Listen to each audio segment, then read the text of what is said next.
ዛሬ በጣም አስደሳች ቀን ነው ለኔ እና ከኔ ጋር ያሉ ወንድሞቼ። ያው እንደሚታወቀው በሀገር ደረጃ ብልጽግናን ማረጋገጥ አለብን ስንል በሃውስሆልድ ሌቭል እያንዳንዱ ዜጋ ከነበረበት የኑሮ ዘዬ ወደ ተሻለ ደረጃ ማደግ አለበት ማለት ነው። የኛ የብልጽግና ትርክት እያንዳንዱን ዜጋ፣ እያንዳንዱን ቤተሰብ፣ እያንዳንዱን መንደር ካልነካ የተሟላ ሊሆን አይችልም። የተሟላ የሚሆነው በገጠርም በከተማም በከፍተኛ የኑሮ ደረጃ ያሉትንም እጅ አጠሮቹንም የሚያቀራርብና ወደ መካከለኛ የሚያመጣ መሆን አለበት። በከተማ የከተማ ኮሪደር ብለን ላለፉት 4-5 ዓመታት የእጅ አጠር ሰዎች ቤት እያፈረስን መንደሮች እንደቀየርን ይታወቃል። ለምሳሌ እኛ አዋሪ አካባቢ በጣም ዝቅተኛ የሚባል የአኗኗር ዘይን የሚኖሩ ዜጎቻችንን አካባቢውን ለመቀየር ቤት ገንብተን ለመስጠት ሞክረናል እና ያ ልምምድ በግል ሀብት ያላቸው ሰዎች፣ ጉልበት ያላቸው ወጣቶች፣ መርዳት የሚፈልጉ ሰዎች ታክለውበት በከተሞች አካባቢ በመቶ ሺዎች የሚቆጠሩ ቤቶች ተሰርተዋል። አዲስ አበባ ብቻ በጣም በርካታ ቤቶች ፈርሶ ተገንብተዋል፣ ተጠግነዋል። ያ በከተማ ላይ የሰራነው ስራ ወደ ገጠር ካላመጣ ነው በቀር በከተማ ብቻ ሰርተን ብልጽግና ልናረጋግጥ አንችልም። አብዛኛው የኢትዮጵያ ማህበረሰብ አሁንም ገጠር ውስጥ ስለሚኖር ገጠሩን መቀየር ያስፈልጋልና የተሻገረ ገጠር ከነበረ የኑሮ ዘዬ ከፍ ያለ ገጠር መፍጠር አለብን የሚል ትልም የነበረን። ለዚያ ዘንድሮ በማዕከላዊ ኢትዮጵያ 5ቱም ዞኖች ስራ ተጀምሯል። በሃላባ፣ በከምባታ፣ በስልጤ፣ በሃዲያ እና በጉራጌ ዞን በአምስቱ አካባቢ እኛ ሳምፕል ቤቶች እንሰራለን። የምንሰራቸው ቤቶች ቀደም ሲል እንዳያችሁት የአንዱ ቤተሰብ ቤት 3 ቤድሩም አለው። በቂ የሚባል ሳሎን ሊቪንግ ሩም አለው። ከጓሮም ከፊትም እርሻዎች አሉ። እንደምታዳምጠው ከብቶች ተለቀው ማሳ ላይ ሳይሆን ልክ እንደሰለጠነው ዓለም የሚመገቡበት ቦታ ተዘጋጅቶላቸዋል። ከብቶችና አርሶ አደሮች እንደከዚህ ቀደሙ አብረው አያድሩም። ሁለተኛ የከብት ተረፈ ምርት የሰውም ዌስት ተከማችቶ ባዮጋዝ በእያንዳንዱ ቤት ባዮጋዝ አለ። ስለዚህ እናቶች እንጨት አይቆርጡም፣ እንደከዚህ ቀደሙ አይጨስባቸውም። ባዮጋዝ ተጠቅመው ማብሰል ይችላሉ። ሶስተኛ እያንዳንዱ ቤት ሶላር አለው። ሶላር ስላለው ሁሉም ቤት ቴሌቪዥን አለው። ሁሉም ቤት ስልክ ቻርጅ ያደርጋል፣ መብራት አለው። ይሄ ለኛ አርሶ አደሮች በጣም ትልቅ ትርጉም ያለው ነገር ነው። ሁሉም ቤት ሽንት ቤት የተሰራ አለው። ሁሉም ቤት ውሃ አለው።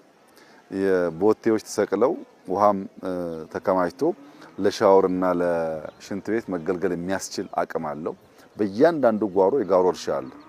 ጎመን አለ፣ ቃሪያ አለ፣ ልዩ አትክልቶችና ፍራፍሬዎች አሉ። አቮካዶ፣ ማንጎ እንደየ ከባቢው ተተክለዋል። እዚህ ደግሞ እንሰትም አለ። ቡና ያለባቸው ከባቢዎችም አሉ።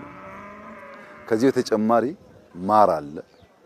ሌማቱን የሚያካትተው የዶሮ እርባታ አለ። ስለዚህ እያንዳንዱ ሃውስሆልድ ወተት ያገኛል፣ እንቁላል ያገኛል፣ ከጓሮ ጎመን፣ ሰላጣ ያገኛል፣ ቃሪያ ያገኛል፣ ኢነርጂ ያገኛል። ከቤተ ዘመድ ጋር ራቅ ያለ አካባቢ ካሉ ሰዎች ጋር በስልክ መገናኘት ይችላል። የዜና አውታር ለመከታተል በየቤቱ ቲቪ አላቸው። ይሄንን ያኗኗር ዘዬ በኢትዮጵያ ደረጃ 50-60% አመጣን ማለት ከበለጸጉ ሀገራት የአኗኗር ዘዬ አስተካከል ነው ማለት ነው።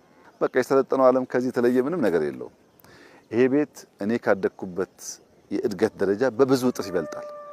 በንጽህናው፣ በአየሩ ጥራት ባለው ቤት ውስጥ ባለው የፕራይቬሲ ያኗኗር ዘዬ በብዙ መንገድ ይበልጣል። ነገር ግን ይህንን ሳምፕል እንዴት እናበራክተው ነው ጉዳዩ፣ እንዴት እናባዛው። በከተማ ያሉ ሀብታሞች፣ በውጭ ሀገር ያሉ ዲያስፖራዎች፣ የመንግስት መስሪያ ቤቶች፣ ኩባንያዎች የሚያጸድቅ ስራ መስራት ከፈለጉ ለነፍሳቸው እርካታ መስጠት ከፈለጉ ይሄንን ጉዳይ ነው ማገዝ ያለባቸው። እያንዳንዱ ኩባንያ በየመንደሩ 10-15 እየወሰደ በጣም ውድ አይደለም ቤቱን የሰራ ነው 80% ይሄ ጡብ የምታዩ አፈር ነው፣ የከባቢ አፈር ነው። 10-15% ሲሚንቶ ይቀላቀልበታል። አብዛኛው ሪሶርስ ሎካል ነው። ከቆርቆሮ ከሶላር ውጪ አብዛኛው የምታየው ጉዳይ ሎካል ነው።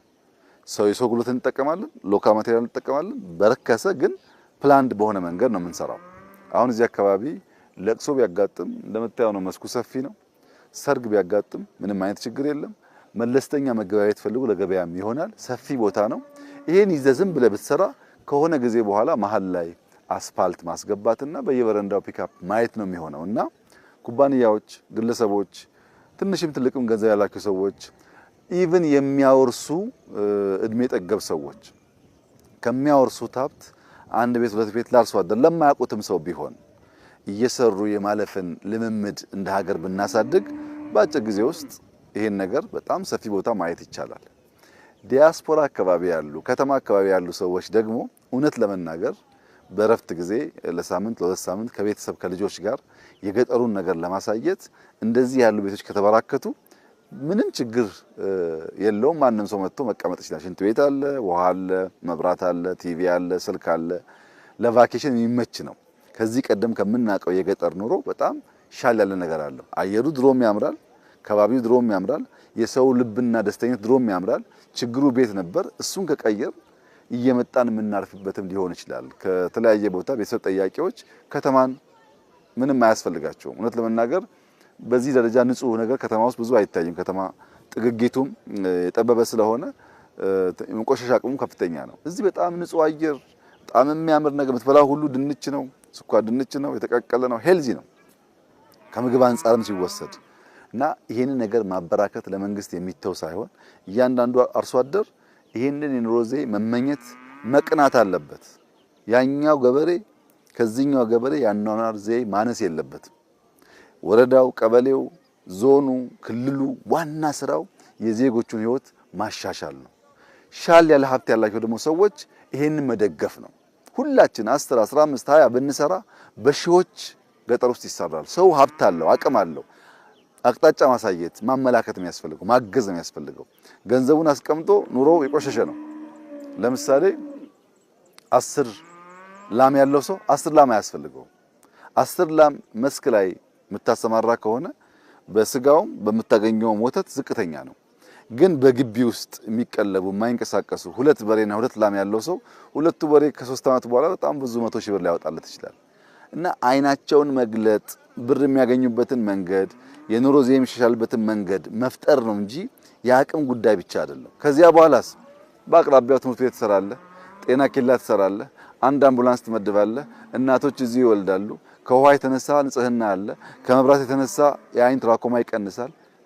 ኢምፓክቱ በጣም ከፍተኛ ነው እና ኢትዮጵያውያን እኔ በጣም ደስ ብሎኛል ዛሬ የኛ አርሶ አደር የራሱ የተለየ ሽንት ቤት ኖሮት ሽንት ቤት ውስጥ ውሃ ማየት፣ ሶላር ማየት፣ በጓሮ የሚበላ ነገር በስፋት ማየት ትልቁ የእርካታ ምንጭ ነውና ተጋግዘን እጃጠር የሆኑ የኛን ሰዎች በመደገፍ ኑሯቸውን እናሻሽል፣ ኑሯቸውን እንቀይር። ያ ሲሆን የኢትዮጵያ ብልጽግና ወደምናስበው ደረጃ ይመጣል። ግድብ ገድበናል፣ ጥሩ ነገር ነው። ጋዛ ወተናል፣ ጥሩ ነገር ነው። ትላልቅ ፕሮጀክቶች የሰራን ጥሩ ነገር ነው። ግን ያ ነገር እያንዳንዱ ሃውስሆልድ ውስጥ መገለጥ አለበት። ያ ደግሞ እንዲሆን ከአንድ ወገን የሚጠበቅ ሳይሆን የሁላችን ትብብር ስለሚያስፈልግ አጀማመራችን በጣም አስደሳች ነው። ይሄንን ብናሰፋ እንደ ሀገር የኩራት ምንጭ፣ እንደ ሀገር ያለመሰደድ፣ በሀገር የመስራት በሀገር የመኩራት ልምምድን የሚያሳድግ ስለሆነ ተባብረን እንድናሰፋው አደራ ማለት ፈልጋለሁ። በተለይ ግን ማመስገን የምፈልገው እዚህ ባለፈው ጥቂት ወራት በፊት ስመጣ በከምባታ አምብሪቾ ተራራ ወጥቼ ነበረ እና ያኔ የነበረው የአምብሪቾ ተራራ ደረጃ 777 ስቴፕስ ነበሩ። ተጨማሪ ቦታ ስላለው ደግማችሁ ከሰራችሁ መጣለሁኝ ብዬ ቻሌንጅ ለከንቲባ ሰጥቼ ነበረ። የከምባታን የዱራቤን አካባቢ ሰዎች በማስተባበር ያን 700 የነበረውን ደረጃ ተጨማሪ 1500 ጨምሮ 2 እጥፍ ጨምሮ በጣም አርዝመውታል። ለቱሪስት የሚመች አድርገውታል። በጉልበት ነው የሰሩት። ማንም አላገዛቸውም። ጥያቄውን፣ ዲማንዱን፣ ቻሌንጁን ተቀብለው በትብብር ነው ያሳኩት። ለዚህ ለከምባታ ሕዝብ ከፍተኛ ምስጋና እና አክብሮት አለኝ። በጣም ላመሰግን ወዳለሁ። ከተሞች ደግሞ እየመጡ ይሄንን ቢዩቲ እንዲያዩ ኢንጆይ እንዲያደርጉ እመክራለሁ። ዛሬ ለከምባታ አስተዳዳሪዎች ለድራዊ ከተማ ከንቲባ እንዲሁም ለሃላባ አስተዳዳሪ ተጨማሪ ቻሌንጅ ሰጥቻለሁ። ይሄን የሰራነው እኛ ነን። ሳምፕሎቹን የሚቀጥለው ዓመት የዞኑ የከተማው አመራር ሰውን አስተባብሮ ይሄንን ቤት 100 ካደረሰው ተመልሼ እንደመጣ ቃል ገብቼላቸዋለሁ። 100 ዝቅተኛው ነው። ከዛ የበለጠ መስራት ይቻላል። ግን አርሶ አደር አስተባብረን በከተማ ያለ ነዋሪ አስተባብረን ባለሀብት አስተባብረን ይሄንን መንደር 100 ብናደርገው በሚቀጥለው ደግሞ 1000 ብናደርገው በዚያ መንገድ እየተበራከተ ብዙ ዜጎች የሚነካ ስለሚሆን ለከምባታና ለሃላዋ ነዋሪዎች በሙሉ ለአመራሮች በሙሉ እና በጎ ልብ ላላቸው ዜጎች በሙሉ እስከሚቀጥለው ዓመት የኛ ድጋፍ እንዳሁኑ ሳይታከልበት በዞኑ አቅምና በህዝቡ ትብብር ተጨማሪ 100 አርሶ አደሮች ኑሯቸው ካለበት ደረጃ ወደዚህኛው እንዲመጣ አዲስ ቻሌንጅ ሰጥቻቸዋለሁ። እንደሚያሳኩት ተስፋ አደርጋለሁ። ከተሳካ እኔም በቃሌ መሰረትቼ መልሼ የማያቸው ይሆናል። እንበርታ፣ እንስራ። ካልሰራን ካልተጋን የሚመጣ ለውጥ የለም። ስንተጋ ይኸው ለውጥ ልናወጣ እንደምንችል ታይቷል እና ከተጋን ከሰራን ከበረታን ከተባበርን ውጤት ስለሚመጣ በዚያው መንፈስ አበክረን ቀንካይት በመልፋት የሀገራችንን ብልጽግና እንድናፋጥን የጀመርነውን መልካም ጅማሮ ከፍጻሜ እንድናደርስ ድህነትን ታሪክ እንድናደርግ ችግርን ታሪክ እንድናደርግ በሽታን ታሪክ እንድናደርግ አደራ ማለት እፈልጋለሁ። አሁን ባያችሁት ትራኮማን ተላላፊ በሽታዎችን ከከብት የሚተላለፍ በሽታን ብዙ ነገር የሚያስቀር ስለሆነ የዜጎቻችንን የኑሮ ዘዬ መቀየር ብቻ ሳይሆን የቆይታ ዘመናቸውም እንደሚያድግ ጥርጣሬ የለኝም። በጣም ደስ ብሎኛል። አስደሳች ጊዜ ነበረ። ሁሉንም እንኳን ደስ ያላችሁ፣ እንኳን ተሳካለን፣ እንኳን ተከናወን ማለት ፈልጋለሁ። ያኔ እንጨርሳለን መተን እናስመርቃለን ብያለሁ። በቃሌ መሰረት ጨርሰናል። ዛሬ ተመርቀዋል። ሌሎቹም እንደዚሁ እያስመረቅን እድገታችንን ማስቀጠል የሁላችን ድርሻ ይሆናል። እጅግ አድርጌ አመሰግናለሁ። እንኳን ደስ ያላችሁ።